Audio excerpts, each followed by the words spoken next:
नमस्कार दोस्तों, आप सभी का स्टडी फॉर यूपीएससी पीसीएस में स्वागत है। आज तारीख है 14 मई 2024 ईस्वी। मई महीने का भी बीच में हम लोग पहुंच गए। कुछ दिन बचा हुआ है मई में, फिर जून, जुलाई, अगस्त और सितंबर आपके पास में होगा। तो आज का न्यूज़पेपर डिस्कशन है। इसमें हम लोग डिटेल में कुछ न्यूज़ को, आर्टिकल को डिस्कस करेंगे।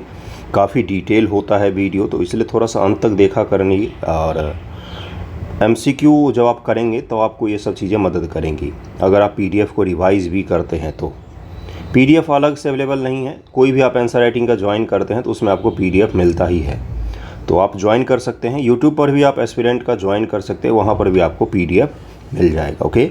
और 71 बीपीएससी के अगर आप सोच रहे हैं तो 71 बीपीएससी के लिए 25 मई से आंसर राइटिंग का शुरू होगा। टॉपिक मैं दे दूँगा, 1-2 दिन में आपको टॉपिक अवेलेबल करवा दूँगा, और उसमें आपको एनसीईआरटी, GS1, GS2, निबंध लेखन, इन सभी का डिटेल में करवाया जाएगा। अभी से लेकर अगर आप 1 साल तक करेंगे, उसमें मंथली नहीं है, उसमें 3 मंथ, 6 मंथ और ईयरली है। आप ज्वाइन कर सकते हैं उसको। सबसे सामान्य कॉस्ट पर उपलब्ध होता है आपको, सबसे बेस्ट चीज़। तो अगर आप ज्वाइन करेंगे तो आप 1 साल तक अगर लिखेंगे तो काफ़ी अच्छा रहेगा आपके लिए, कि रूटीन बन जाएगा, तैयारी करने का रिदम बन जाएगा। ओके, चलिए शुरू करते हैं। देखिए हेडलाइन क्या है कि कल चौथे फेज़ का इलेक्शन था, और चौथे फेज़ में भी वोटर्स जो टर्न आउट है वो उतना नहीं रह पा रहा है जितना पिछले साल था। तो ये एक सही संकेत नहीं होता है लोकतंत्र के लिए कि लोग वोट करने ना आए। ओके, इसी पर आधारित एक सवाल आपसे पूछा जाए। मान लीजिए आपसे पूछा जाए, आप लिखने की कोशिश कीजिएगा ज़रा, कि वोटर्स के टर्नआउट को बढ़ाने के लिए किस तरह के उपाय किए जा सकते हैं। आपने आज तक गौर नहीं किया होगा, लेकिन हो सकता है ये चीज़ पूछा जा सके आपसे, एग्ज़ाम में पूछ ले कि हाल के दिनों में देखा गया है कि वोटर्स का जो टर्नआउट है वो कम हो रहा है, वोटिंग का जो परसेंटेज है वो कम हो रहा है। इसका समाधान क्या हो सकता है? सोचिए ज़रा। समाधान करने के लिए तो आप जाएंगे ना, आप ही की जैसा कोई ऑफिसर होगा ना वहाँ, जो समाधान करने की सोच रहा होगा। बताइए इसका समाधान क्या हो सकता है, सोचिएगा।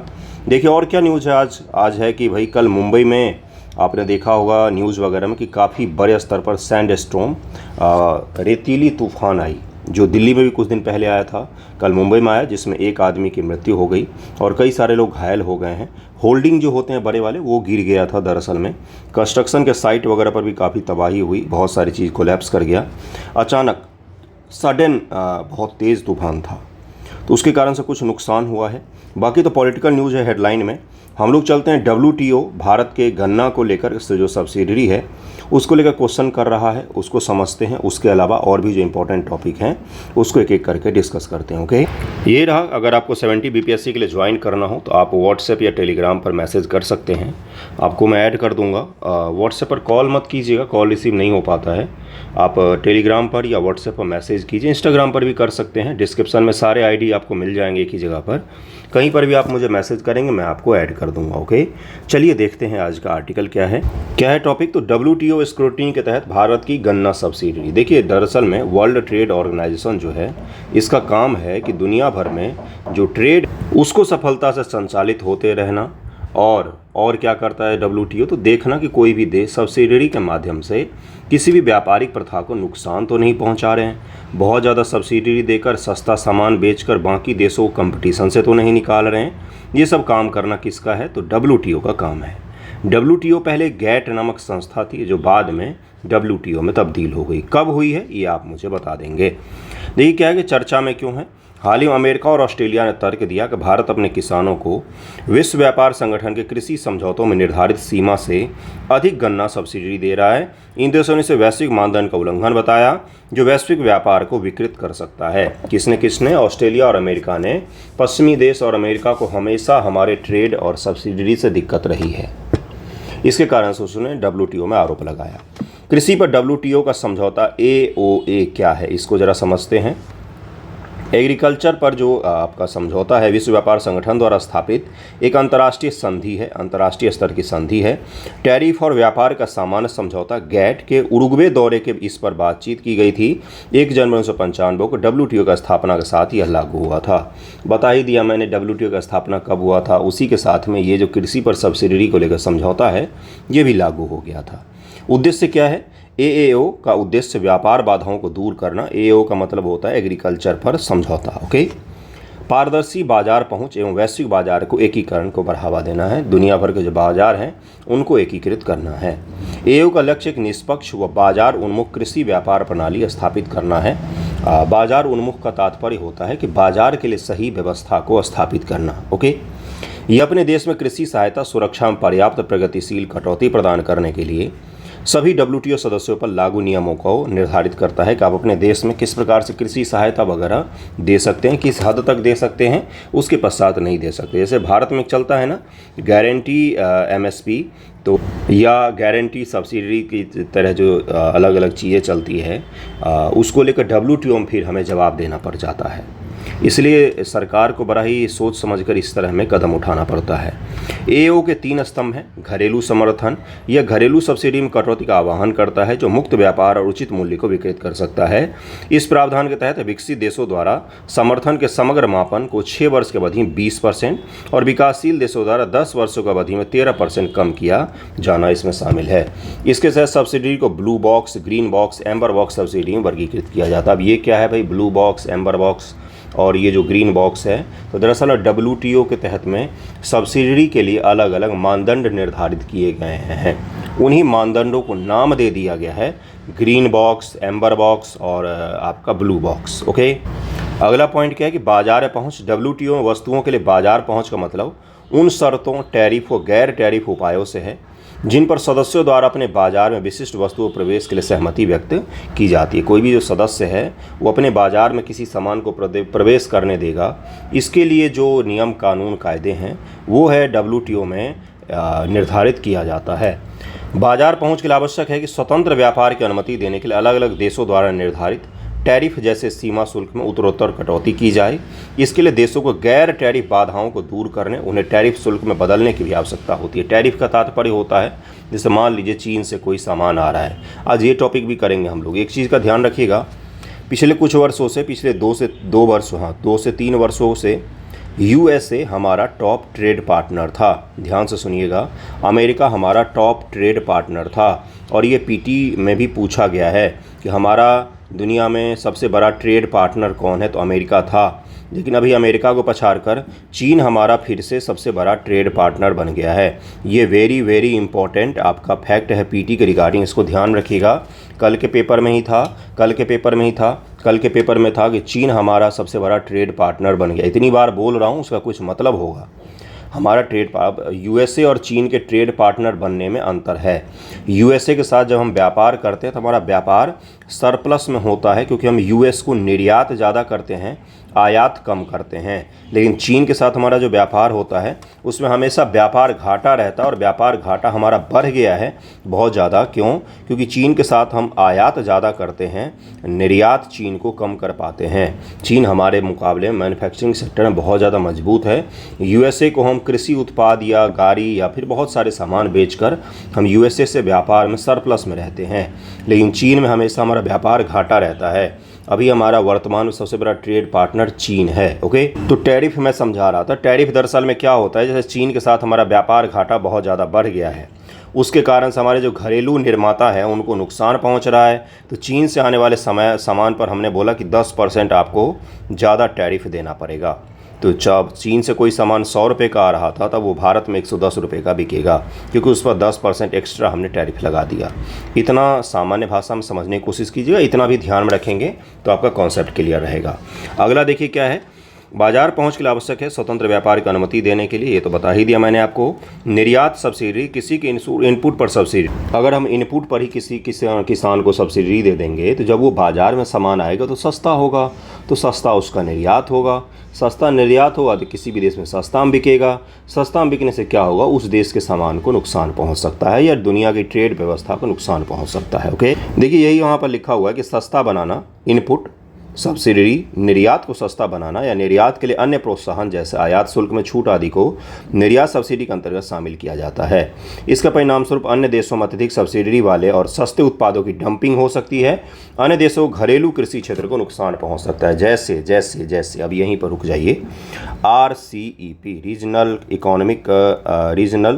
इकोनॉमिक कॉम्प्रिहेंसिव पार्टनरशिप, ऐसे ही करके एक है RCEP, regional comprehensive economic partnership. हाँ, यही है RCEP है, RCEP। इसमें हम वार्तालाप में इसके शामिल थे बहुत दिनों से, लेकिन इसमें हम अंततः इस समझौते का हिस्सा नहीं बने। क्यों नहीं बने? क्योंकि यही हमारे साथ सबसे बड़ा डर था। क्या डर था? कि कृषि निर्यात, जैसे एग्रीकल्चर व्यवस्था जो है वो ऑस्ट्रेलिया में काफ़ी ज़्यादा प्रचलित है। ऑस्ट्रेलिया का डेयरी उद्योग काफ़ी ज़्यादा वहाँ पर मजबूत है। वहाँ के किसान हेलीकॉप्टर्स अपने खेत में उर्वरक को छिड़कते हैं। क्यों? क्योंकि उनका एग्रीकल्चर फार्म इतना बड़ा है, आबादी बहुत कम है, लैंड बहुत ज़्यादा है। अब अगर हम RCEP में शामिल हो जाते तो वहाँ के एग्रीकल्चर प्रोडक्ट हमारे देश में डंपिंग होने लग जाती, यानी सस्ते दाम पर आने लग जाती। उससे हमारा काफ़ी बड़ा नुकसान हो सकता था। साथ में RCEP में चीन भी हिस्सेदार था। तो चीन अगर इसमें शामिल था तो चीन से अगर हम मुक्त व्यापार समझौता वाले किसी भी ग्रुप में शामिल हो जाते हैं तो अपने यहाँ पर चीनी वस्तुओं के वैसे ही भरमार है, वैसे ही हमारा व्यापार घाटा चीन के साथ में हद से ज़्यादा है, और अगर हम इसमें शामिल हो जाते तो और भी ज़्यादा बढ़ जाता। इसलिए हमने क्या किया, हम इसका हिस्सा नहीं बने थे RCEP का। अब आपको समझ में आता है, ज़्यादा बड़े व्यू में देख पाते हैं आप। यही सबसे ज़्यादा मायने रखता है कि आप कितना ब्रॉड में चीज़ों को देखते हैं। जोड़ना सीखिए। ओके, AO के उल्लंघन के संबंध में भारत पर क्या आरोप लगा है? भारत में एग्रीकल्चर जो एग्रीमेंट है उसको लेकर क्या हमारे ऊपर आरोप लगा है? यह आरोप 2019 के पिछले आरोप का अनुसरण करती है, जब ब्राज़ील, ऑस्ट्रेलिया, ग्वाटेमाला ने WTO में भारत के खिलाफ विवाद शुरू किया था, जिसमें आरोप लगाया गया था कि भारत की चीनी सब्सिडी वैश्विक व्यापार नियमों के साथ असंगत है। भारत चीनी में जो चीनी को लेकर सब्सिडी देता है वो दुनिया के व्यापार व्यवस्था को कमज़ोर कर रहा है। इसके परिणामस्वरूप 2021 में एक WTO पैनल ने दावा की पुष्टि की। हालांकि भारत ने निष्कर्षों के विरुद्ध अपील की तथा पैनल की रिपोर्ट को WTO के विवाद निपटान निकाय द्वारा अपनाने से रोक दिया। भारत के विरुद्ध शिकायत अमेरिका और ऑस्ट्रेलिया ने दावा किया है कि भारत के कृषि समर्थन उपाय कृषि पर WTO के समझौते की विभिन्न धाराओं के साथ असंगत हैं। किसने? ऑस्ट्रेलिया और अमेरिका ने ये दबाव बनाने की हमारे ऊपर कोशिश की है। 2018 से 2022 के अवधि के भारत का बाजार मूल्य समर्थन WTO के AO के अनुपात में WTO बोलता है कि आप ज़्यादा से ज़्यादा 10% तक समर्थन दे सकते हैं। अनुमान स्तर की तुलना में प्रतिवर्ष चीनी उत्पादन के मूल्य का 90% से अधिक था, ऐसा आरोप लगाया गया है अमेरिका और ऑस्ट्रेलिया के द्वारा। अमेरिका और ऑस्ट्रेलिया ने भारत की रिपोर्टिंग में एक महत्वपूर्ण अनुपस्थिति पर प्रकाश डाला है। दावा किया कि भारत ने विपणन वर्ष 95-96 के बाद किसी भी घरेलू समर्थन अधिसूचना में गन्ने या उसके व्युत्पन्न उत्पादों को शामिल नहीं किया है। इस चूक के कारण WTO के पास वैश्विक व्यापार नियम भारत का अनुपालन का आकलन करने के पर्याप्त जानकारी उपलब्ध नहीं है, जिसके कारण से WTO भी भारत के व्यापार को सही से नहीं रिकॉर्ड कर पा रहा है। अब उन्होंने केस कर दिया हम पे WTO में। अब देखिए WTO क्या फैसला सुनाती है। WTO का जो फैसला होता है सामान्य तौर पर वो बाध्यकारी होता है, क्योंकि WTO कुछ उन संस्थाओं में से एक है जिसके जो नियम कानून कायदे होते हैं, रूल रेगुलेशन होते हैं, वो बाध्यकारी होते हैं। भारत का रुख क्या है? भारत 2022 में भारत ने WTO के व्यापार विवाद निपटान पैनल के एक निर्णय के विरुद्ध अपील की थी, जिसमें निर्णय दिया गया था कि चीनी और गन्ने के लिए भारत के घरेलू समर्थन उपाय वैश्विक व्यापार मानदंडों के साथ असंगत हैं। ओके, अपनी अपील में भारत ने तर्क दिया कि पैनल ने यह पता लगाने की गलती की है कि भारत FRP और SAP और AO के तहत बाजार मूल्य समर्थन का गठन करते हैं। जिसके बाद भारत ने बोला कि देखो ऑस्ट्रेलिया और अमेरिका गलती क्या करते हैं, ज़रा ध्यान से सुनिएगा। ऑस्ट्रेलिया और अमेरिका गलती ये करते हैं कि भारत में गन्ना उत्पादन को चीनी के उत्पादन से जोड़ते हैं। आप भी यही सोच रहे होंगे कि मास्टर क्या बोल रहा है, सुबह सुबह गन्ना उत्पादन चीनी उत्पादन से ही तो जुड़ा हुआ है। नहीं गुरु, दोनों अलग अलग चीज़ है। जरूरी नहीं कि देश में जितने गन्ना का उत्पादन हो उन सभी का उपयोग चीनी उत्पादन के लिए ही किया जाए। बहुत सारे गन्ना को तो हम सड़क के किनारे पेर कर पी लेते हैं। मैं बिल्कुल सही कह रहा हूँ, आप समझिएगा ज़रा तर्कपूर्वक। भारत सरकार ने बोला कि अमेरिका और यूएसए और ऑस्ट्रेलिया जो गलती कर रहे हैं वो क्या कर रहे हैं, देखिए यहाँ पर लिखा हुआ है कि पूरे भारत के गन्ना उत्पादन को उपयोग करता है, भले ही गन्ना वास्तविक में गन्ना नियंत्रण आदेश के अंतर्गत पेराई के लिए चीनी मिल तक पहुँचाया गया हो या नहीं गया हो। जरूरी नहीं है कि भारत में जितने गन्ना का उत्पादन होगा वो सभी के सभी चीनी मिल के लिए ही जाते हैं। उसमें से बहुत बड़ी मात्रा में जो गन्ना है वो चीनी मिल के लिए नहीं जाते हैं। और अगर हम गन्ना के उत्पादन पर सब्सिडी दे रहे हैं तो इसका ये कतई मतलब नहीं है कि हम सारा का सारा सब्सिडी चीनी उत्पादन के लिए दे रहे हैं। समझिएगा ज़रा बारीकियों को, इसीलिए आपको एग्जाम में बारीकियां सिखाई जाती है, क्योंकि ये तर्क देने के लिए भी तो इतनी बारीकी की जानकारी होनी चाहिए। गन्ना नियंत्रण आदेश 1966 एक नियामक ढांचा है जो भारत में गन्ना उत्पादन, मूल्य निर्धारण, व्यापार से संबंधित विभिन्न पहलुओं को नियंत्रित करता है। भारत सरकार ने बड़ा ही अच्छा तर्क दिया कि ये जो आपका चीनी को लेकर हल्ला कर रहे हैं, दरअसल हम तो गन्ना उत्पादन पर दे रहे हैं और ज़रूरी नहीं कि गन्ना का जो जितना भी उत्पादन होता है वो सब चीनी के लिए ही खपत किया जाए। दोनों में डिफरेंस है। उचित और लाभकारी मूल्य FRP क्या होता है, ऊपर 3 टर्मिनोलॉजी आए थे, आपने तो सोचा नहीं होगा कि ये सब क्या होता है। देखिए क्या होता है, ये एक निर्धारक मूल्य है जो सरकार द्वारा निर्धारित किया जाता है। पूछ सकता है आपसे FRP का क्या तात्पर्य है। यह वो न्यूनतम मूल्य है जो चीनी मिलों को किसानों को उनके गन्ने के लिए भुगतान करना होता है। जैसे मान लीजिए आप एक किसान हैं, आप गए चीनी मिल, वहाँ पर आपको जो न्यूनतम भुगतान करेगा चीनी मिल वाला वही है FRP। यह मूल्य सुनिश्चित करता है किसानों को उनकी फसल के लिए उचित भुगतान मिले। आपने सुना होगा कि भारत सरकार, उत्तर प्रदेश सरकार जो है वो गन्ना का मूल्य 40 से बढ़ाकर 50 करने वाली है। तो ये जो होता है ये कहाँ पर होता है, ये FRP की ही बात हो रही होती है। सरकार नियंत्रित करती है कई बार इसको कि गन्ने का हम उचित मूल्य दिलवाएंगे आपको। राज्य अनुशासित कीमतें, कुछ राज्यों में किसानों को उत्पादन क्षमता में सुधार के लिए FRP के अलावा अतिरिक्त भुगतान भी मिलता है। कुछ राज्यों में चीनी मिले राज्य सलाह मूल्य SAP नामक विशिष्ट राज्य स्तरीय समर्थन के माध्यम से किसानों को अतिरिक्त भुगतान प्रदान करती है। अभी मैंने आपको बताया यूपी में इलेक्शन जब होता है तो उसमें बड़ा मुद्दा रहता है, क्योंकि अपने यहाँ बिहार में तो बिहार सरकार ने चीनी उद्योग को खा लिया। उत्तर बिहार में कितनी चीनी मिल थे, वहाँ के लोगों को पलायन नहीं करना पड़ता था गुरु। उत्तर बिहार में इतने चीनी मिल थे। दरभंगा महाराज का बनाया हुआ 10 चीनी मिल बंद करवा दिए लालू जी की गवर्नमेंट के द्वारा। बिल्कुल मुंह खोलकर बोलना चाहिए, सच बोलना चाहिए। उत्तर बिहार के जितने भी औद्योगिक क्षेत्र थे उनमें चीनी का सबसे प्रमुख योगदान था, उनको ख़त्म कर दिया गया। लेकिन यूपी में तो हैं, पश्चिमी यूपी से लेकर पूर्वी यूपी तक। तो यूपी में चुनाव के दौरान एक बड़ा मुद्दा रहता है गन्ने की कीमत। तो किससे डिसाइड किया जाता है, FRP और SAP, दोनों को ध्यान में रखें। SAP क्या होता है, FRP के अलावा कई राज्य जो हैं वो अपने किसानों को क्या करती हैं, गन्ना के लिए अतिरिक्त मूल्य प्रदान करती है, वही होता है। ठीक है। विश्व व्यापार संगठन, अब इसके बारे में तो पता ही होगा, 1995 इसकी स्थापना हुई थी। 164 सदस्य देश यूरोपीय संघ सहित इसमें शामिल हैं। क्या UN के सभी मेंबर WTO में शामिल हैं? बिल्कुल भी नहीं शामिल हैं, बारीकी से समझिएगा। ये सदस्य देशों को व्यापार समझौते वार्ता करने, लागू करने, विवाद को सुलझाने, इन सभी चीज़ों के लिए मदद करता है। जिनेवा स्विट्जरलैंड में इसका मुख्यालय है। WTO से पहले GATT था, general agreement on tariff and trade की उत्तराधिकारी है, जिसे वर्ष 1947 से बनाया गया था। GATT कब बना था? 1947 ईस्वी में बना था। GATT के उरुग्वे राउंड के कारण उरुग्वे राउंड की वार्ता हुई, जिसके पश्चात WTO का निर्माण हुआ। दरअसल 1991 में जब फॉल ऑफ USSR होता है, उसके पश्चात दुनिया जो है वो युद्ध से निकलकर इकोनॉमिक एक्टिविटी की तरफ में बढ़ती है। इसलिए आपको 1991 के बाद में ज़रा ध्यान से विश्लेषण कीजिएगा। 1991 के बाद में आपको दुनिया में इकोनॉमिक वाले संगठन ज़्यादा दिखेंगे, जिसका उदाहरण SCO भी हो सकता है, जिसका उदाहरण ब्रिक्स भी हो सकता है, जिसका उदाहरण बीमस्टेक हो सकता है, जिसका उदाहरण WTO हो सकता है। उसके पश्चात दुनिया इकोनॉमिक रूप से बढ़ने लग गई। अगला देखिए क्या है, विश्व व्यापार संगठन 1 जनवरी 1995 को परिचालन शुरू किया। WTO की स्थापना करने वाला समझौता, जिसे आमतौर पर मराकेश समझौते के रूप में जाना जाता है, 1994 में मराकेश मोरक्को में हस्ताक्षरित किया गया था। मराकेश समझौता और उरुग्वे राउंड की वार्ता जरूर ध्यान रखिएगा। भारत 1947 से GATT और उसके उत्तराधिकारी WTO के संस्थापक सदस्यों में से एक है। GATT और WTO के मुख्य अंतर क्या है, ये जरूर ध्यान में रखिएगा। सबसे मुख्य अंतर क्या है, very very very important, very very important. GATT और WTO के मध्य मुख्य अंतर यह है कि GATT ज़्यादातर वस्तुओं के व्यापार से संबंधित था, कमोडिटीज़ से संबंधित था, वस्तुओं से संबंधित था। WTO में इसके समझौते न केवल वस्तुओं से समाहित करते बल्कि सेवाओं, जैसे होटल इंडस्ट्री हो गया, सॉफ्टवेयर इंडस्ट्री हो गया, BPO हो गया, टूरिज्म का हो गया, ये सब क्या है, सेवा है। सेवा सेक्टर टर्सरी सेक्टर को भी इंक्लूड करता है। GATT में प्राइमरी और सेकेंडरी सेक्टर था, जबकि WTO में टर्सरी सेक्टर भी है। बहुत बारीक डिफरेंस है, ज़रूर ध्यान में रखिएगा, इसको पूछ सकता है ये। अन्य बौद्धिक संपदा जैसे व्यापार, निर्माण, डिजाइन व आविष्कार में भी व्यापार कर सकते हैं, जो आप सुनते होंगे इंटेलेक्चुअल प्रॉपर्टी वगैरह, उसको भी शामिल किया जाता है WTO में। ये सबसे मुख्य अंतर है, वेरी वेरी इंपॉर्टेंट। WTO का विवाद निवारण तंत्र है। WTO के नियमों के अनुसार WTO के सदस्य या सदस्य जिनेवा स्थित बहुपक्षीय विवाद निपटान निकाय में मामला दायर कर सकते हैं। अगर उन्हें लगता है कि कोई विशेष व्यापार उपाय WTO के मानदंडों के खिलाफ है, तो आप वहाँ पर केस कर सकते हैं। वही किया है किसने, तो ऑस्ट्रेलिया और अमेरिका ने बोला है। अगले टॉपिक पर चलते हैं। अगला न्यूज़ देखिए क्या है।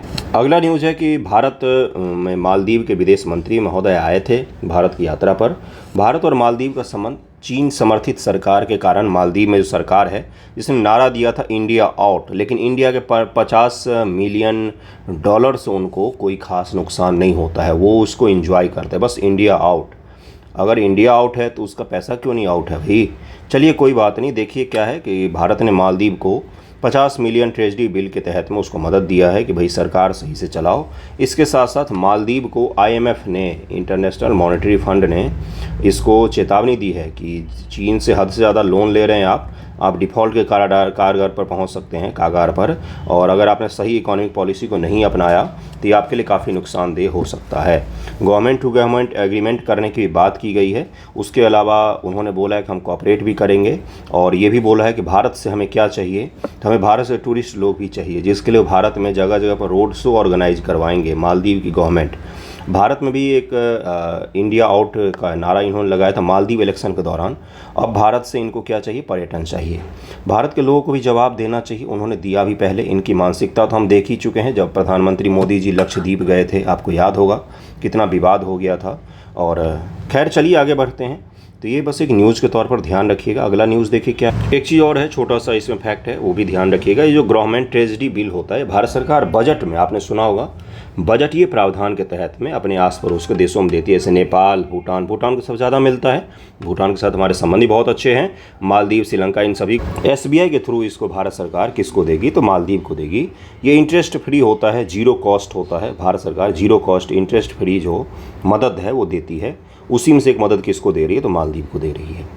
और एसबीआई इसके लिए होता है, दोनों तरफ के गवर्नमेंट के बीच में एसबीआई इसमें कोऑपरेट करती है। अगला देखिए क्या है, अगला है कि मिस्र जो इजराइल का पड़ोसी देश है, पड़ोसी अरब मुल्क है। मिस्र वो देश है, यूपीएससी 66वीं बीपीएससी, बिल्कुल सही सुन रहे हैं आप, उसमें ये पूछा गया था बीपीएससी के द्वारा कि कौन से अरब मुल्क ने इजराइल को सबसे पहले रिकॉग्नाइज़ किया था। तो मिस्र ही था जिसने 1960 के आसपास में इजराइल को रिकॉग्नाइज़ किया था। क्यों पूछा था बीपीएससी ने, क्योंकि उस समय यूएई और कतर और बहरीन जैसे कुछ देशों ने इजराइल को रिकॉग्नाइज़ किया था। अभी भी सऊदी अरब और ईरान जो है, पाकिस्तान जो है, ये जो देश हैं इस्लामिक देश, ये अभी भी रिकॉग्नाइज़ नहीं करते हैं इजराइल को। तो मिस्र ने क्या बोला है कि हम भी इंटरवीन करेंगे।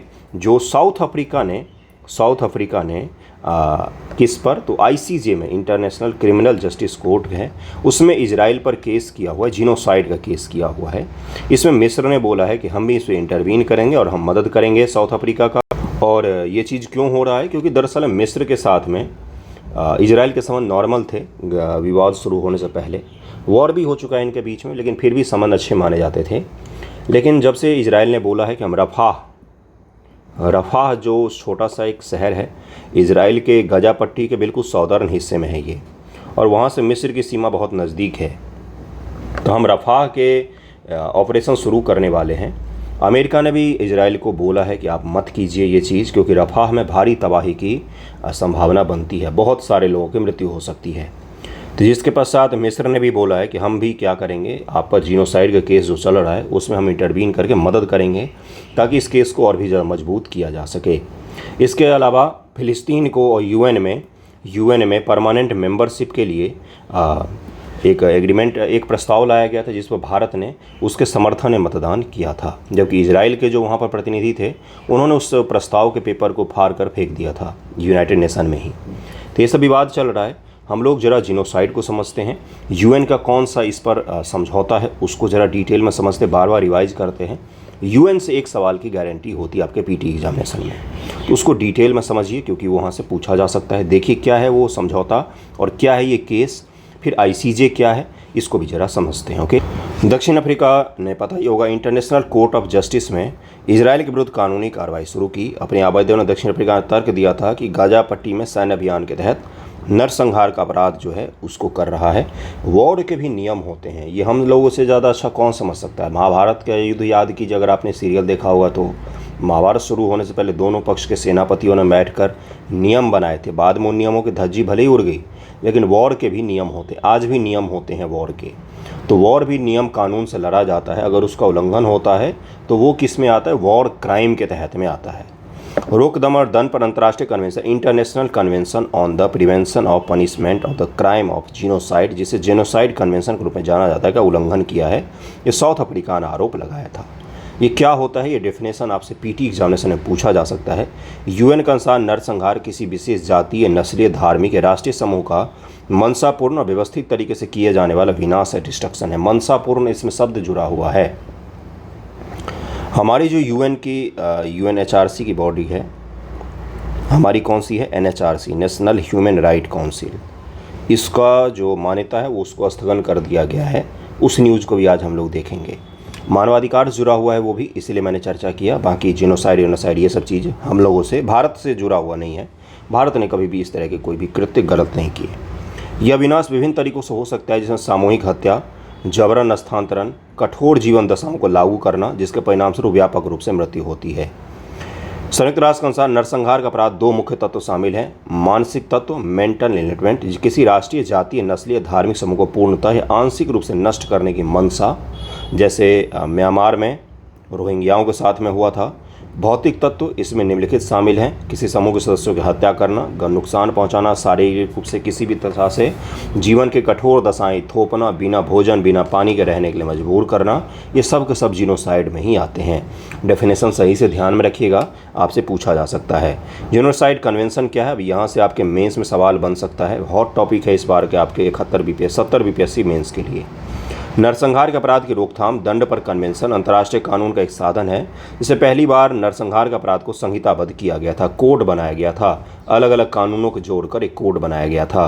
ओके, यह 9 दिसंबर 1948 को संयुक्त राष्ट्र महासभा द्वारा अंगीकार की गई पहली मानवाधिकार संधि है। Very very important, United nation general assembly के द्वारा ये अंगीकृत किया गया था। यह द्वितीय विश्व युद्ध के दौरान हुए अत्याचारों के बाद नेवर अगेन के अंतर्राष्ट्रीय समुदाय की प्रतिबद्धता को दर्शाता है। इससे पहले भी मैंने ये पढ़ाया था, बार बार इसलिए पढ़ाता हूँ क्योंकि कुछ ऐसे टॉपिक होते हैं जिनको बार बार आप पढ़ेंगे तो आपको याद हो जाएगा वो चीज़, और एग्जाम के लिए महत्वपूर्ण होता है ये। इसका अंगीकरण अंतर्राष्ट्रीय मानवाधिकार और अंतर्राष्ट्रीय आपराधिक कानून के विकास की दिशा में एक महत्वपूर्ण कदम है। विशेषताएं क्या हैं? नरसंहार एक अपराध है जो युद्ध और शांति दोनों स्थितियों में हो सकता है। युद्ध के दौरान भी हो सकता है और शांति स्थिति के दौरान भी हो सकता है। किसी भी दौरान होगा तो अपराध है तो अपराध ही होगा। अपराध का कोई और क्या बोलते हैं उसको, बहाना नहीं होता है। जो अपराध है वो तो है, चाहे वो कोई भी करे, है ना। लेकिन क्या विश्व व्यवस्था में इस प्रकार से चलता है? नहीं चलता है गुरु। अगर अपराध के लिए दंड मिलता तो सबसे पहले अमेरिका को दंड मिलता, क्योंकि इराकियों के साथ उसने क्या किया?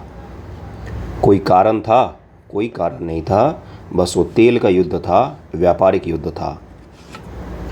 नरसंहार का अपराध, इस परिभाषा को राष्ट्रीय और अंतर्राष्ट्रीय दोनों स्तर पर व्यापक रूप से अपनाया गया है, जिनमें अंतर्राष्ट्रीय आपराधिक न्यायालय ICC की वर्ष 1998 की रोम संविधि भी शामिल है। इसको जरूर ध्यान में रखिएगा। ओके, उल्लेखनीय कि यह कन्वेंशन राज्य पक्षकारों पर नरसंहार के अपराध की रोकथाम और दंड के लिए उपाय करने का दायित्व स्थापित करता है, जिसे प्रासंगिक कानून बनाना, अपराधियों को दंडित करना, ये सब भी शामिल हैं।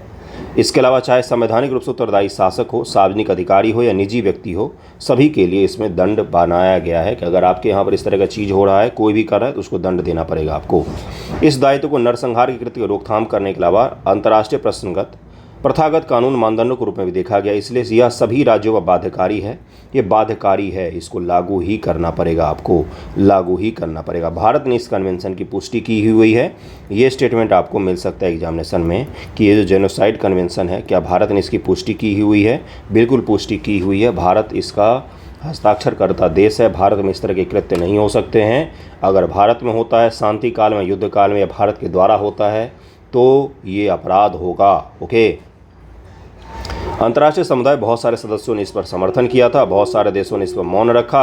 यूरोपियन यूनियन ने दुनिया भर में मानवाधिकारों के लिए सबसे ज़्यादा हल्ला करती है, उसने मौन रखा था। क्यों रखा था?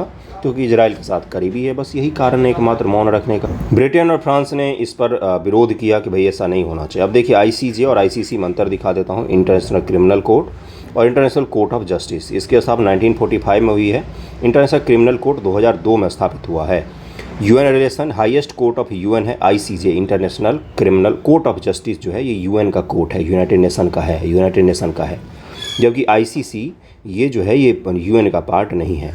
भारत इसका मेंबर नहीं है, भारत ने ICC को नहीं अपनाया हुआ है। ओके, ज्यूरिडिक्शन इसका कौन है? तो UN मेंबर स्टेट, इसका इंडिविजुअल कोई भी जा सकता है। Types of case, legal dispute between state, request for advisory, opinion और लीगल क्वेश्चन, ये सब हो सकता है इसमें क्या है कि इसमें भी इसी तरह का कुछ सीरियस क्राइम वगैरह अगर हो जाते हैं तो उस चीज़ को लेकर केस होता है। भारत जो है वो आईसीसी को नहीं मानता है, इंटरनेशनल क्रिमिनल कोर्ट को नहीं मानता है, उसमें शामिल नहीं है। भारत आईसीजे में शामिल है। तो इसके डिफरेंस को भी ध्यान रखिएगा। नेक्स्ट टॉपिक पर चलते हैं। अगला देखिए क्या है। अगला very very important topic, mains examination में अगर आईआर से कोई सवाल पूछा जाएगा तो यहाँ से पूछे जाने की संभावना है। दरअसल कल भारत और ईरान ने एक साइन किया है, एक समझौते पर साइन किया है, जिसमें क्या है कि चाबहार पोर्ट को लेकर लॉन्ग टर्म के लिए साइन किया गया है। कल ही किया गया है, मंडे को किया गया है, जिसमें बोला गया है कि चाबहार पोर्ट को अलग अलग जो हिस्से हैं उसको और भी ज़्यादा डेवलप किया जाएगा और भारत और ईरान इस पर एक साथ काम करने को तैयार हैं। चाबहार पोर्ट पता ही है आपको, चाबहार पोर्ट जो है ये ईरान के बलूचिस्तान सिस्तिस्तान प्रांत जो इलाका है वहीं पर स्थित है ये, और ये बड़ा ही स्ट्रेटजिक रूप से इम्पॉर्टेंट है क्योंकि ये आपका जो हारमूज की जल संधि है उसके करीब में स्थित है। साथ में उसके बगल में ही जो ग्वादर पोर्ट है जो पाकिस्तान और चीन के द्वारा बनाया जा रहा है वो भी स्थित है। भारत यहाँ से गुजरात से चाबहार पोर्ट के थ्रू अफगानिस्तान में भी प्रवेश करने की कोशिश कर रहा है और किया भी है, क्योंकि हमने रेल लिंक का निर्माण किया है। चाबहार से कहाँ तक, तो हमने अफगानिस्तान तक हमने रेल लिंक का निर्माण किया है। उसके साथ साथ INSTC, अब ये क्या बोला है भाई, INSTC international north south transit corridor, international north south transit corridor. Saint Petersburg कहाँ पर है, तो रूस में ये शहर है, रूस का सबसे पूर्वी शहरों में पश्चिमी शहरों में से एक है जो बिल्कुल यूरोप में है। सेंट पीटर्सबर्ग से मुंबई को सेंट पीटर्सबर्ग से मुंबई को जोड़ने के लिए INSTC की कल्पना की गई थी, जिसमें अलग अलग ट्रांजिट माध्यमों के द्वारा इंटरनेशनल नॉर्थ और साउथ को हम जोड़ सकें, जिससे क्या हो, जैसे पाकिस्तान हमारे जो पश्चिम में स्थित है तो वहाँ से हम सड़क बनाकर यूरोप तक नहीं पहुँच पाते। ये सबसे बड़ी बाधा है हमारी। अंग्रेज़ों ने बड़ा ही अच्छा सा खेल खेला हमारे साथ कि हमारे पश्चिम में पाकिस्तान को बना दिया, ताकि हमारी जो पश्चिम की तरफ बढ़त है उसको रोक रखा है उसने। अगर हमारे पाकिस्तान के साथ रिलेशन अच्छे होते या वो हमारे देश में ही शामिल होता तो हम यहाँ से डायरेक्ट यूरोप तक रेलगाड़ी चला के चले जाते, तब का भारत कुछ और ही होता। ये जो आप बड़े बड़े सिल्क रोड और ये सब चीज़ें सुनते, ये सब धराशायी हो जाती हमारे सामने, हमारी इकोनॉमिक कैपेबिलिटी कुछ और ही रहती। उन्होंने बड़ा ही ख़राब गेम हमारे साथ खेला, बांट कर रख दिया और सत्यानाश कर दिया। पश्चिम में हमारे रिलेशन अच्छे नहीं हैं, इसलिए हम अलग अलग रूट तलाशते रहते हैं। कॉज समझिएगा, कारण समझिएगा चाबहार की इम्पोर्टेंस का। इसीलिए हमें यूरोप से अगर जुड़ना है, ईरान से जुड़ना है या फिर रूस से जुड़ना है, तो हमें कहाँ से जाना पड़ता है, हमें जाना पड़ेगा ईरान के थ्रू में। हम अफ़गानिस्तान के साथ डायरेक्ट ट्रेड क्यों नहीं कर पाते हैं, क्योंकि POK हमारा तो है लेकिन उस पर कब्जा किसका, पाकिस्तान का है, इसलिए हम अफ़गानिस्तान भी डायरेक्ट नहीं पहुंच पाते हैं। तो आप ही के जैसे पढ़े लिखे एग्ज़ाम पास करके गए हुए ऑफिसर्स ने सोचा कि भाई कोई और रास्ता तलाशा जाए। मैप लेकर बैठे, वो ऑक्सफोर्ड वाला जो आप लोग पढ़ते हैं, उन्होंने बोला कि यहाँ से यहाँ चलते हैं, यहाँ से यहाँ चलते हैं, यहाँ से यहाँ चलते हैं, सभी देशों को जोड़ते हैं। ये सेंट्रल एशिया के जो देश है, कजाकिस्तान, उज्बेकिस्तान, तुर्कमेनिस्तान, किर्गिस्तान, इन सभी स्थान को भी हम चाबहार से जोड़कर उनको बोलेंगे पाकिस्तान से होकर व्यापार मत करो, हमारे यहाँ से व्यापार करो, चाबहार से होकर व्यापार करो। हम आपको सस्ती में रेल लिंक भी हम मुहैया करवाएंगे, अफ़गानिस्तान को भी रेल लिंक से जोड़ देंगे, आपके देश को भी रेल लिंक से जोड़ेंगे। साथ में रूस को बोला आप भी आ जाओ, INSTC बनाते हैं, international north south transit corridor बनाते हैं। ये पूरा मामला है। तो एक चाबहार जो बीच में ठंडा पड़ गया था, क्योंकि ईरान के साथ चीन की नज़दीकी संबंध के कारण से और अमेरिका के प्रतिबंधों के कारण से हमने ईरान के साथ में संबंध अपने कमज़ोर कर लिए थे। बिल्कुल सही सुन रहे हैं आप। हमने उसे तेल में भी कटौती कर दी थी, तेल लेने में भी कटौती, लेकिन चूंकि अमेरिका हमें अब बार बार आंख दिखा रहा है, निज्जर से लेकर अलग अलग पन्नों की हत्या को लेकर हमारे ऊपर आंखें मरोड़ रहा है, तो हमने बोला कि ठीक है हम भी दिखाते हैं। हमने ईरान के साथ में दोस्ती कर ली है, अब ईरान के साथ में वार्तालाप शुरू कर दिया है। ईरान के साथ चाबहार को डेवलप करेंगे, साइन भी कर लिया गया है और हो सकता है कि ईरान की यात्रा भी हो।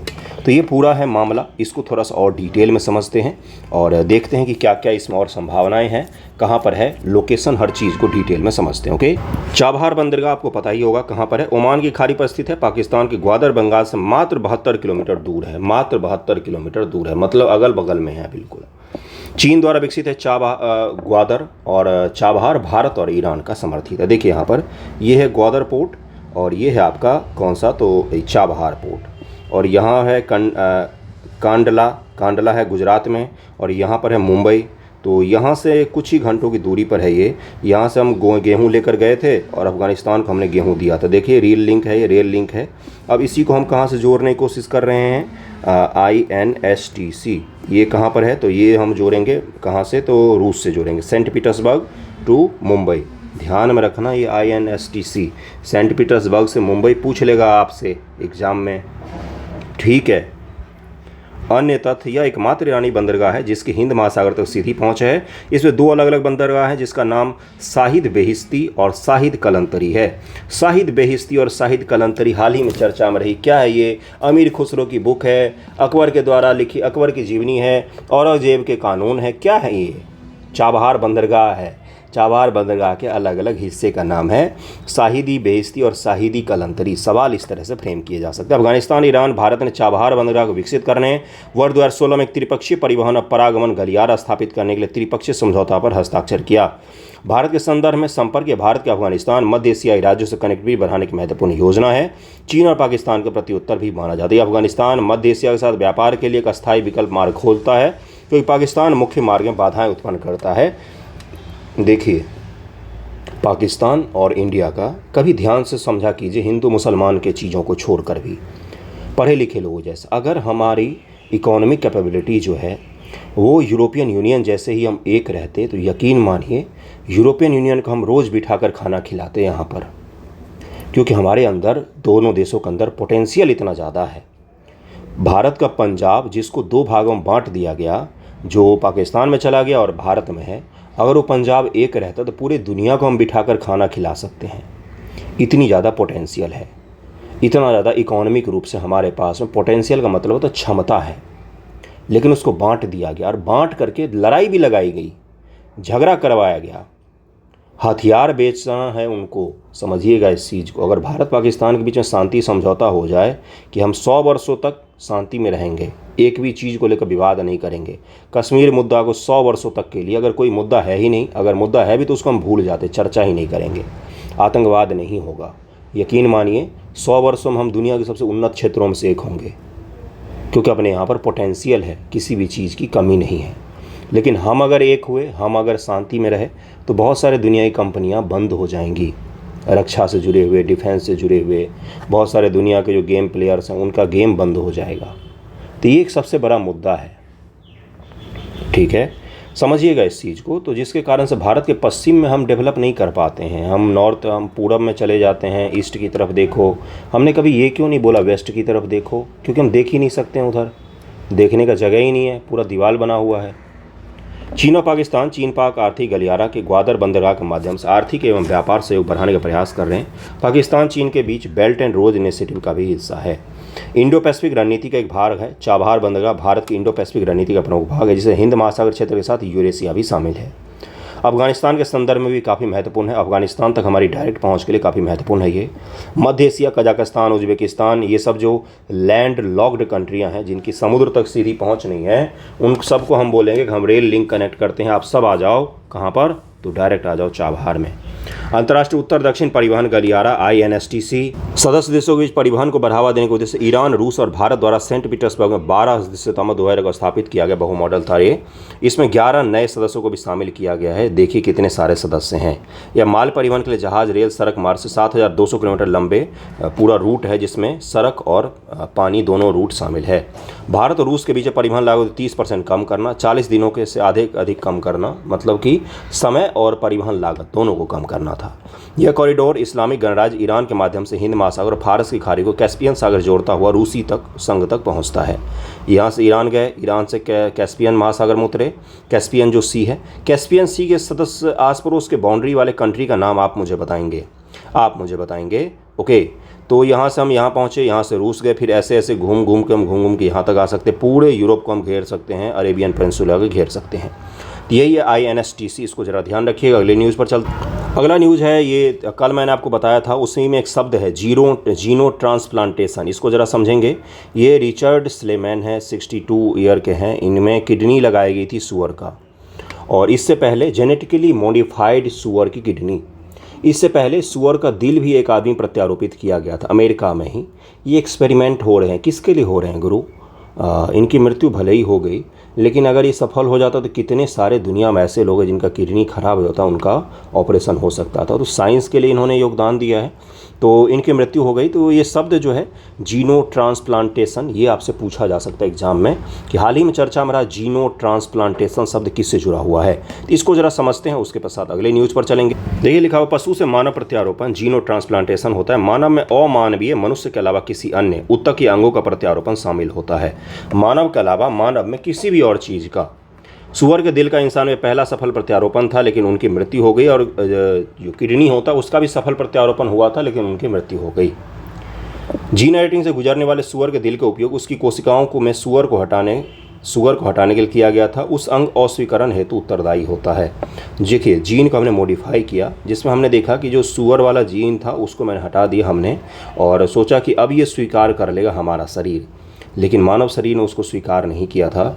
जीनोम एडिटिंग, इसे जीन एडिटिंग भी कहा जाता है, तकनीक का एक समूह है जो वैज्ञानिकों को एक जीव के deoxy ribo nucleic acid DNA को बदलने की क्षमता प्रदान करता है। इस तरह के प्रत्यारोपण या जेनो ट्रांसप्लांटेशन के पहले के प्रयास विफल रहे हैं और अभी भी विफल ही रहा है, किसी की भी जान नहीं बचाई जा सकी है अभी तक। तो जीनो ट्रांसप्लांटेशन क्या होता है, इस शब्द को ज़रा ध्यान में रखिएगा। अमेरिका में ये चीज़ किया गया है, एक बार दिल का प्रत्यारोपण किया गया और एक बार किडनी का किया गया, लेकिन दोनों के दोनों असफल रहे, उस इंसान की मृत्यु हो गई। इस शब्द को जरा ध्यान में रखिएगा। अगले टॉपिक पर चलते हैं। अगला न्यूज़ देखिए, अगला न्यूज़ है GANHRI। अब ये क्या बला है भाई, तो ये एक संस्था है, UN से मान्यता प्राप्त संस्था है। इसी ने भारत के NHRC को, नेशनल ह्यूमन राइट काउंसिल को मान्यता देने से मना कर दिया है, और जिसके पश्चात जो हमारा UN में वोटिंग करने की कैपेबिलिटी वगैरह है वो प्रभावित होगी। इसकी स्थापना 1993 मानव अधिकारों के प्रचार और संरक्षण हेतु राष्ट्रीय संस्थान के अंतर्राष्ट्रीय समन्वय समिति, international coordinating committee of nation institute के रूप में की गई थी। वर्ष 2016 से इसे राष्ट्रीय मानवाधिकार संस्थान का वैश्विक गठबंधन के रूप में जाना जाता है। यह सदस्य आधारित नेटवर्क संगठन जो विश्व भर से NHRI को, जो अलग अलग देश में नेशनल ह्यूमन राइट के बनते हैं, उन सभी को जोड़कर एक वैश्विक लेवल पर मानवाधिकार संगठन का क्या था, तो इस संस्थानों का एक नेटवर्क था जिसमें भारत को भी मान्यता नहीं दिया गया है। यह 120 सदस्यों बनाए। भारत भी GANHRI का सदस्य है। इसका सचिवालय जिनेवा, स्विट्जरलैंड में स्थित है। स्थगन का कारण क्या बताया, इसने स्थगन का जो कारण बताया, कर्मचारी और नेतृत्व विविधता का अभाव है, माइनॉरिटी को विविधता शामिल नहीं किया गया है नेशनल ह्यूमन राइट काउंसिल में, NHRC में, इसमें मुस्लिमों को मान्यता नहीं दिया गया है, लैंगिक रूप से विभेद है, इसमें सभी लिंग के लोगों को शामिल नहीं किया गया है, जाँच के लिए पुलिस को शामिल करते हैं, जबकि जाँच के लिए NHRC को पुलिस के शामिल नहीं करना चाहिए। मैंने पहले भी बताया था, उसमें मैंने बताया था कि आने वाले दिनों में ये हो सकता है, अब वो हो गया है, भारत को मान्यता नहीं दी गई, रद्द कर दिया गया है।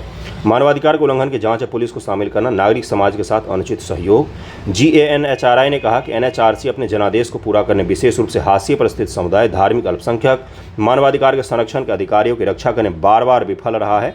इसके कारण से हम इसको मान्यता नहीं दे रहे हैं। NHRC की स्वतंत्रता, बहुलवाद, विविधता, जवाबदेही की कमी, राष्ट्रीय संस्थानों की स्थिति पेरिस सिद्धांत पर संयुक्त राष्ट्र के सिद्धांतों के विपरीत है।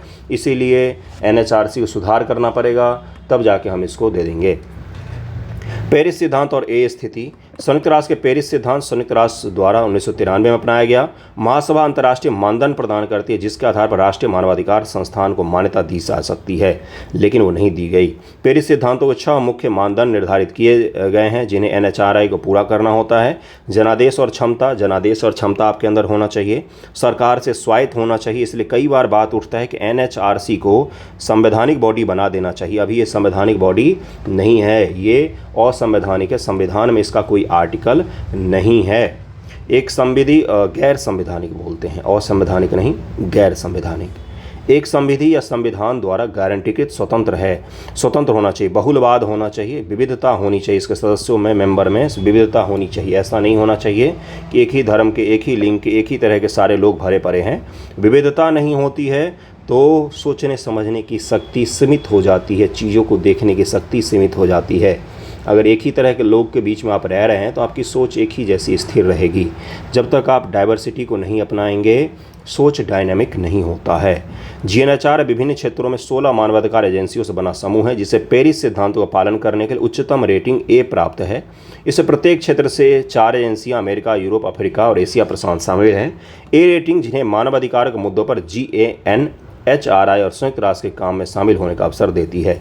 NHRC ने वर्ष 1999 में अपनी A रेटिंग प्राप्त की थी। 2006, 2011, 2017 में इसे बनाए रखा, लेकिन वर्तमान में 2024 ईस्वी में इसकी A रेटिंग जो है वो चली गई है। और नियुक्तियों में कुछ समस्या के कारण GANHRI ने इसमें देरी की थी। NHRC का नेतृत्व अभी पता नहीं कौन कर रहे, ये उस समय का न्यूज़ है, अभी देख लीजिएगा कौन कर रहे हैं, अभी देख लीजिएगा कौन कर रहे हैं। तो ये पूरा न्यूज़ मैंने आपको डिटेल में समझा दिया है, क्या था टॉपिक पूरा डिटेल में। कई सारे न्यूज़ को आज हमने कवर किया है। वेरी इंपॉर्टेंट है ये आपके लिए, ध्यान में रखिएगा। थैंक यू सो मच आप सभी का वीडियो देखने के लिए। लेकिन एक चीज़ उससे पहले और दिखाऊंगा मैं, क्या है वो चीज़, वो है ये। आज सुबह मैंने ग्रुप में भी पोस्ट कर दिया था कि नए मटेरियल आएंगे जाएंगे, स्ट्रेटजी की बातें तो होती रहेंगी, लेकिन रिवीजन होते रहना चाहिए। रिवीजन अगर आपने नहीं किया तो साल भर से पढ़ रहे हैं, 2 साल से पढ़ रहे हैं, 3 साल से पढ़ रहे हैं या 6 महीने से पढ़ रहे हैं, मायने ही नहीं रखेगा, कोई मतलब नहीं बनता है। अगर आपने रिवीजन नहीं किया तो 6 महीने से ही पढ़ रहे हैं लेकिन एक चीज़ को 10 बार रिवाइज कर रहे हैं, आपका सिलेक्शन का रेशियो ज़्यादा होगा, मैं लिख के दे सकता हूँ। अगर आप 1 साल से पढ़ रहे हैं लेकिन आपने कभी भी किसी चीज़ को दोबारा नहीं पढ़ा तो आपका सिलेक्शन नहीं होने जा रहा है, ये भी मैं लिख के दे सकता हूँ। रिवीजन जिसने नहीं किया, कन्फ्यूजन होगा एग्ज़ाम में, आप निगेटिव ज़्यादा लगा कर आएंगे और पॉजिटिव आपका बहुत कम हो जाएगा। अगर आप एग्ज़ाम देने जाते हैं, अगर 100 सवाल आप करते हैं, 100 सवाल में तो सिलेक्शन होना तय ही नहीं होता है, बिल्कुल छट के ही आप बाहर होंगे। अगर 100 ही क्वेश्चन करके आए हैं तो गारंटी होता है। अगर 150 में से 100 ही अटैम्प्ट किया तो गारंटी रहेगा बाहर हैं, पहले ही मान लीजिएगा, क्योंकि इतना रेशियो किसी का होता ही नहीं है। जनरल कैंडिडेट हैं, ऐसा होगा ही नहीं। 100 में से कम आप 15 तो गलत करेंगे ही। 15 गलत किया तो 85 ही सही हुआ, बाकी 15 का निगेटिव मार्किंग भी जोड़ लीजिए तो उतना तो आपका पहले ही छट गया है ना। 5 नंबर इसमें से और घटा दीजिए, 80 नंबर पर आ गया आप। 80 नंबर में तो OBC का भी सिलेक्शन नहीं होता ग्रुप BPSC में। तो ये रिवीजन, इसीलिए मैंने बोला रिवीजन और रिवीजन। एक चीज़ को 10 बार पढ़िए, 10 चीज़ों को एक बार मत पढ़िए, कोई मायने नहीं रखता है। जितनी बार रिवाइज करेंगे उतना सिलेक्शन श्योर होता जाएगा आपका। दिन रात एक कर लीजिए, अब समय नहीं है, बिल्कुल भी समय नहीं है। अगर अभी भी आपको लग रहा है कि समय है तो आप धोखे में हैं, बहुत बड़े धोखे में हैं। फिर रिजल्ट जिस दिन आएगा नवंबर में ना, उस दिन फिर आपको पछताना पड़ेगा। फिर आप वही सोचोगे कहाँ से शुरू करें, जीवन में कुछ बचा नहीं है, अब तो हिमालय ही जाना बचा हुआ है। तो ये सब चीज़ों से अगर बचना है तो रिवीजन सही से कर लीजिए, वही आपका उपाय है। जो भी पढ़ते हैं, कोई स्पेक्ट्रम पर हैं, लक्ष्मीकांत पर हैं, बुक मायने नहीं रखता है कुछ दिनों के पश्चात, उसको रिवाइज करना मायने रखता है। एलिमिनेट करना पड़ेगा आपको ऑप्शन, 120 तक सवाल आपको मिनिमम करने पड़ेंगे एग्जामिनेशन में। आप किसी भी कैटेगरी से हो, कोई कंपटीशन आपका जिनके साथ हो रहा है ना गुरु, अगर SDM का सीट गलती से भी आ गया ना तो कट ऑफ और भी ज़्यादा बढ़ेगा, ऊपर से 75% रिजर्वेशन। डरा नहीं रहा हूँ, समय से पूर्व चेतावनी दे रहा हूँ। Okay, thank you so much आप सभी का।